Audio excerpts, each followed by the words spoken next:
Friends, welcome to our channel PG study circle. Friends, ఈరోజు మనం ఈ వీడియోలో ఎన్సీఆర్టీ బేస్డ్ క్వశ్చన్స్ అయితే డిస్కస్ చేద్దాం. ఎన్సీఆర్టీ ఎందుకంటే ఏ ఎగ్జామ్లో అయినా చూసుకుంటే ఎన్సీఆర్టీ క్వశ్చన్స్ అడుగుతున్నాడు. అందుకే మీకోసం కష్టపడి ఎన్సీఆర్టీ క్వశ్చన్స్ ప్రిపేర్ చేశాను. ఫ్రెండ్స్, మన గ్రూప్ డి ఎగ్జామ్స్ కొత్త డేట్స్ వచ్చేసి 27 నవంబర్ నుంచి 16 జాన్ వరకు అయితే ఎగ్జామ్స్ జరుగుతాయి. అందుకే మీకోసం ఎన్సీఆర్టీ క్వశ్చన్స్ అయితే రెడీ చేశాను. ఎగ్జామ్స్కి వెళ్ళే ముందు మన ఎన్సీఆర్టీ బేస్డ్ క్వశ్చన్స్ అయితే ఒకసారి చూసుకొని వెళ్ళండి. ఖచ్చితంగా ఇవే అడిగే ఛాన్స్ అయితే ఉంది. సో లేట్ చేయకుండా వీడియోలోకి వెళ్ళే ముందు మన ఛానల్ని లైక్ చేసి సబ్స్క్రైబ్ చేయండి. ఫ్రెండ్స్, మన ఫస్ట్ క్వశ్చన్ వచ్చేసి which of the following is in Monera group? క్రింది వాటిలో మొనెరా గ్రూప్లో ఏది ఉంది? సో ఈ క్వశ్చన్కి ఆన్సర్ వచ్చేసి బ్యాక్టీరియా వచ్చేసి మనకు మొనెరా గ్రూప్లో ఉంది. నెక్స్ట్ మష్రూమ్స్ వచ్చేసి మనకు ఫంగీ గ్రూప్లో ఉంటుంది. నెక్స్ట్ ఈస్ట్ కూడా సేమ్ ఫంగీ గ్రూప్లోనే ఉంటుంది. మాస్ అంటే నాచు వచ్చేసి మనకు ప్లాంటీ గ్రూప్లో ఉంటుంది. సో ఈ క్వశ్చన్కి ఆన్సర్ వచ్చేసి bacteria. Next question, study of insects is called? కీటకాల అధ్యాయాన్ని డాష్ అంటారు. స్టడీ ఆఫ్ ఇన్సెక్ట్స్ని ఎంటమాలజీ అంటారు. సో ఈ క్వశ్చన్కి ఆన్సర్ వచ్చేసి ఎంటమాలజీ. నెక్స్ట్ వాటి గురించి చూద్దాం. జియాలజీ వాళ్ళని ఏమంటారు? స్టడీ ఆఫ్ రాక్స్ను జియాలజీ అంటారు. రాక్స్ను అధ్యయనం చేసే వాళ్ళు జియాలజీ అంటారు. Next anthropology, study of human behaviour and society, వీటిని అధ్యయనం చేసే వాళ్ళని ఆంథ్రోపాలజీ అంటారు. నెక్స్ట్ ఆర్నిథాలజీ స్టడీ ఆఫ్ బర్డ్స్ను ఆర్నిథాలజీ అంటారు. ఈ ఎగ్జామ్లో ఏవైనా అడిగే ఛాన్స్ ఉంది కాబట్టి ఆప్షన్స్ కూడా మనం డిస్కస్ చేస్తున్నాం. ఆప్షన్స్ ముందు బాగా చూసుకోండి. నేను చెప్పేటప్పుడు అయితే నోట్స్ అయితే ప్రిపేర్ చేసుకోండి. మళ్ళీ రివిజన్ అయితే చేసుకుని అయితే మీకు ఛాన్స్ ఉంటుంది. నెక్స్ట్ క్వశ్చన్ వచ్చేసి which of the following organisms are included in kingdom protista as given by R H Whittaker? Whittaker అందించిన కింగ్డమ్ ప్రొటిస్టాలో క్రింది వాటిలో ఏ జీవులు చేర్పబడతాయి? సో ఏవి చేర్చబడతాయంటే unicellular algae, diatoms, slime, mould and protozoans. Option D is the right answer. Next question వచ్చేసి the genus to which humans belongs is? మానవులు ఏ జాతికి చెందినవారు? అంటే homo. Humans are not species, they are genus. So ఈ క్వశ్చన్కి answer వచ్చేసి homo. Next question వచ్చేసి హూ ప్రపోజ్డ్ 5 కింగ్డమ్ క్లాసిఫికేషన్? 5 రాజ్యాల వర్గీకరణను ఎవరు ప్రతిపాదించారు? ఎవరు ప్రపోజ్ చేశారంటే ఆర్హెచ్ విట్టాకర్ ప్రపోజ్ చేశారు. ఈ క్వశ్చన్కి ఆన్సర్ వచ్చేసి ఆర్హెచ్ విట్టాకర్. 5 ఏంటేంటి? 1 cell structure, 2 body organisation, 3 mode of nutrition, 4 reproduction, 5 phylogenetic relationships. ఈ 5 అయితే ఆర్హెచ్ విట్టాకర్ ప్రపోజ్ చేశారు. ఇంకా మిగతా వాళ్ళు ఏమేమి ప్రపోజ్ చేశారో చూద్దాం. Next first Carl Woese. ఈయన ఏం ప్రపోజ్ చేశారంటే a 3 domain system based on genetic information, particularly RNA sequences. Super kingdoms like archaea, bacteria, eukarya. ఈయన ఇవి క్లాసిఫై చేశారు. Next Aristotle. ఈయన వచ్చేసి divided living organizations into 2 main kingdoms like plants and animals. ఈయన వీటిని ప్రపోజ్ చేశాడు. Living ఆర్గనైజమ్స్ని main కింగ్డమ్స్గా ప్రపోజ్ చేశాడు, ప్లాంట్స్ అండ్ అనిమల్స్ని. Next John Ray. ఈయన వచ్చేసి లివింగ్ ఆర్గనైజమ్స్ యొక్క న్యాచురల్ రిలేషన్షిప్స్ని ప్రపోజ్ చేశాడు. సో మనకు ఈ క్వశ్చన్కి ఆన్సర్ వచ్చేసి మనకు ఆర్హెచ్ విట్టాకర్.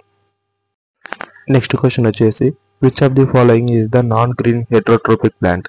కింది వాటిలో మొక్కల రాజ్యం యొక్క నాన్ గ్రీన్ హెటరోట్రోపిక్ మొక్కలు ఏదంటే fungi. Study of fungi is called mycology.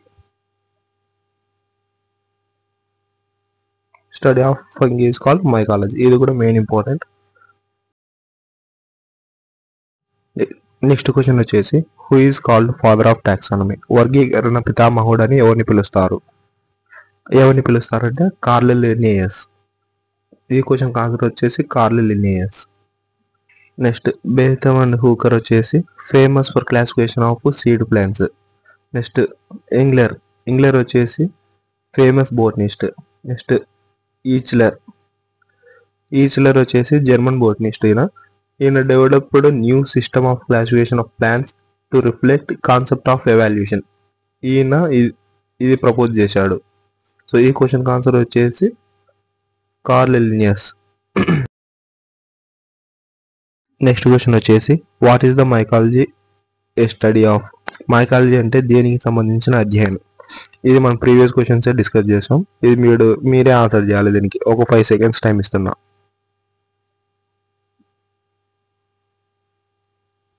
So study of fungi is called mycology. So ఈ క్వశ్చన్ ఆన్సర్ వచ్చేసి ఫంగీ. ఇలా ఇంకా కొన్ని స్టడీస్ ఉన్నాయి, అవి కూడా డిస్కస్ చేద్దాం. Study of cell is called cytology. Study of blood is called haematology. Study of fungi mycology, ఇది మనకు తెలిసిందే. Study of algae is called psychology. ఇవన్నీ కూడా మెయిన్ ఇంపార్టెంట్. ఇవి కూడా బాగా చూసుకోండి. ఇవి కూడా ఎన్సీఆర్టీ బేస్డ్ క్వశ్చన్సే. నెక్స్ట్ క్వశ్చన్ వచ్చేసి what is the scientific name of cat. పిల్లి శాస్త్రీయ నామం ఏంటి. సో ఈ క్వశ్చన్కి ఆన్సర్ వచ్చేసి ఫీల్స్ డొమెస్టికస్. వీటి లైఫ్ స్పాన్ వచ్చేసి 2 to 16 years. నెక్స్ట్ ప్యాంథరా లియో, ఇది వచ్చేసి సైంటిఫిక్ నేమ్ ఆఫ్ లయన్. వీటి లైఫ్ స్పాన్ వచ్చేసి 10 to 14. నెక్స్ట్ ఈకోస్ క్యాబెల్లాస్, ఇది వచ్చేసి హార్స్కు సైంటిఫిక్ నేమ్. లైఫ్ స్పాన్ వచ్చేసి 25 to 30 years. నెక్స్ట్ ప్యాంథరా ట్రైగ్రేస్, ఇది క్వశ్చన్లో ఉంది టైగ్రేస్ అని. ఈ క్వశ్చన్ దీనికి వచ్చేసి టైగర్. దీనికి లైఫ్ స్పాన్ వచ్చేసి 16 to 18 years. సో ఈ సైంటిఫిక్ నేమ్స్ కూడా చాలా ఇంపార్టెంట్. వీటి నుంచి కూడా అడిగే అవకాశం ఉంది. సో ఈ క్వశ్చన్కి ఆన్సర్ వచ్చేసి Felis domesticus, option D. Next question వచ్చేసి which of the following is not classified under the kingdom animalia. కింది వాటిలో ఏది రాజ్యమో అనేమిలియా కింద వర్గీకరించబడలేదు. మెటోజోవా, ఇది under the kingdom of animalia. Next చావోజన్స్, ఇది under the kingdom of animalia. Pipiens, ఇది కూడా under the kingdom of animalia. Protozoa is not under the kingdom of animalia. ఈ క్వశ్చన్కి ఆన్సర్ వచ్చేసి protozoa.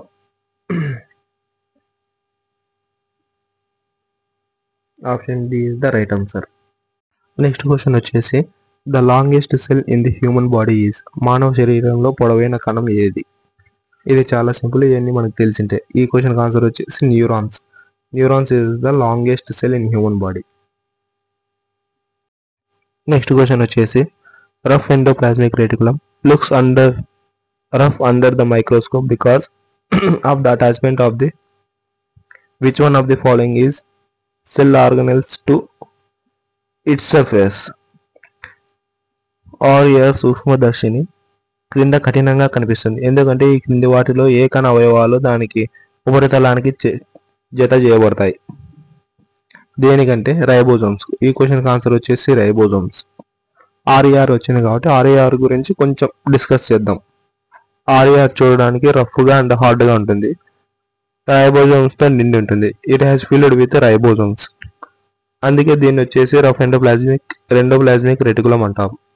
It is the site of protein synthesis. Protein synthesis ఎందుకంటాం అంటే రైబోజోమ్స్లో చాలా ప్రోటీన్స్ ఉంటాయి. Protein factory of the cell is called ribosomes. Whereas ఎస్సీఆర్లో వచ్చేసి రైబోజోమ్స్ ఉండవు. అందుకే దీన్ని స్మూత్ ఎండోప్లాస్మిక్ రెటికులం అంటాం. ఇది వచ్చేసి మనకు లిపిడ్స్, స్టెరాయిడ్స్ సింథసిస్లో యూజ్ అవుతుంది. ఈ క్వశ్చన్కి ఆన్సర్ వచ్చేసి రైబోజోమ్స్. నెక్స్ట్ క్వశ్చన్ వచ్చేసి plant cell wall is made up of. మొక్క కణపు గోడ వీటితో రూపొందించబడుతుంది. దేంతో అంటే సెల్యులోజ్తో. ఈ క్వశ్చన్కి ఆన్సర్ వచ్చేసి cellulose. Option A is the right answer. Next protein, ఇది న్యాచురల్గా మన బాడీలో ఉండేదే. Keratin is a protein that helps in hair, skin, nails growth. ఈ క్వశ్చన్కి ఆన్సర్ వచ్చేసి సెల్యులోజ్. నెక్స్ట్ క్వశ్చన్ వచ్చేసి which of the following is not present in DNA. ఈ క్రింది వాటిలో డిఎన్ఏలో లేనిది ఏది? ఫస్ట్ గ్వినైన్, ఇది డిఎన్ఏలో ఉండేదే. అడినైన్, ఇది డిఎన్ఏలో ఉండేదే. యురాసిల్, ఇది ఒక్కటి డిఎన్ఏలో ఉండదు. కాబట్టి ఈ క్వశ్చన్ ఆన్సర్ వచ్చేసి uracil. Option C is the right answer. Next question వచ్చేసి during the process of mitosis. Mitosis ప్రక్రియలో ఈ ప్రక్రియలో ఏం జరుగుతుంది? ఈ ప్రక్రియలో ఏం జరుగుతుందంటే 2 identical daughter cells are formed. ఇది జరుగుతుంది. సో ఈ క్వశ్చన్ ఆన్సర్ వచ్చేసి ఆప్షన్ ఏ. 2 ఒకేలాంటి ఉపజీవ కణాలు ఏర్పడతాయి. నెక్స్ట్ క్వశ్చన్ వచ్చేసి what are called kitchen of the cell. Kitchen of the cells అని దేని పిలుస్తారు? ఇది చాలా బేసిక్, ఇది అందరికి తెలిసిందే. క్లోరోప్లాస్ట్ ని కిచెన్ ఆఫ్ ది సెల్ అంటారు. Next Golgi bodies. Golgi bodies వీటిని అంటారు post office of the cell అని గాల్జీ బాడీస్ అంటారు. Next ribosomes, protein factory of the cells, వీటిని రైబోజోమ్స్ అంటారు. Next vacuoles. వాక్యూల్స్ అంటే ఒక ఎంటీ స్పేస్ అన్నారు. They can store food and other nutrients because to survive the cell. So ఈ question answer వచ్చేసి chloroplast. Next question వచ్చేసి consider the following statements. 2 స్టేట్మెంట్లు ఇచ్చాడు, ఏది కరెక్టో చూడాలి.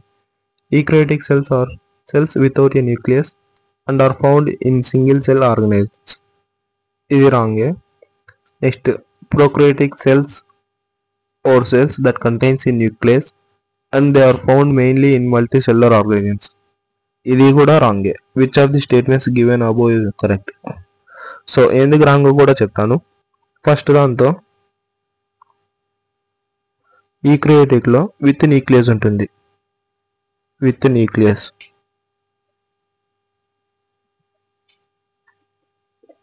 ఈక్రియోటిక్ లో న్యూక్లియస్ ఉంటుంది. అదే ప్రొకార్యోటిక్ లో వితౌట్ న్యూక్లియస్ ఉంటుంది. అందుకే 2 ఆప్షన్స్ రివర్స్ ఇచ్చాడు. సో ఈ క్వశ్చన్ ఆన్సర్ వచ్చేసి option D is the right answer. Neither 1 not 2. Option D. Next question వచ్చేసి which cell organises have their own DNA and ribosomes. ఏకన అవయవాలు వాటి స్వంత డిఎన్ఏ అండ్ మరియు రైబోజోమ్స్ ను కలిగి ఉంటాయి.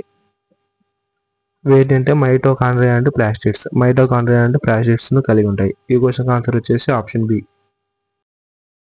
నెక్స్ట్ క్వశ్చన్ వచ్చేసి dash are known as power house of the cell as they are involved in releasing energy from food.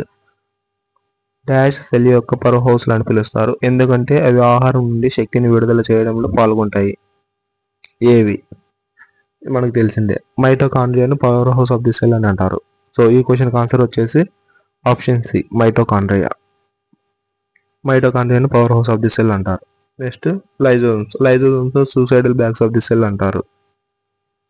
Next plastids. Plastids వచ్చేసి మనకు ప్లాంట్ సెల్స్ లో మనకు కనిపిస్తుంటుంది. Next vacuoles. వాక్యూల్స్ వచ్చేసి మనకు ఫుడ్ ను స్టోర్ చేసుకుంటుంది లైక్ న్యూట్రియంట్స్ అలా to survive the cell. Cell survive కావడానికి ఇట్లా ఫుడ్ ను స్టోర్ చేసుకుంటుంది. ఈ క్వశ్చన్ ఆన్సర్ వచ్చేసి మైటోకాండ్రియా. నెక్స్ట్ క్వశ్చన్ వచ్చేసి the dash principally performs the functions of packaging materials to be delivered either to intracellular targets or secreted outside the cell. Dash ప్రధానంగా packaging materials యొక్క విధులను నిర్వహిస్తుంది. ఇది intracellular లక్ష్యాలకు delivery చేయబడుతుంది లేదా సెల్ వెలుపల స్రవిస్తుంది. సో ఈ క్వశ్చన్ ఆన్సర్ వచ్చేసి Golgi operators. Option D is the right answer.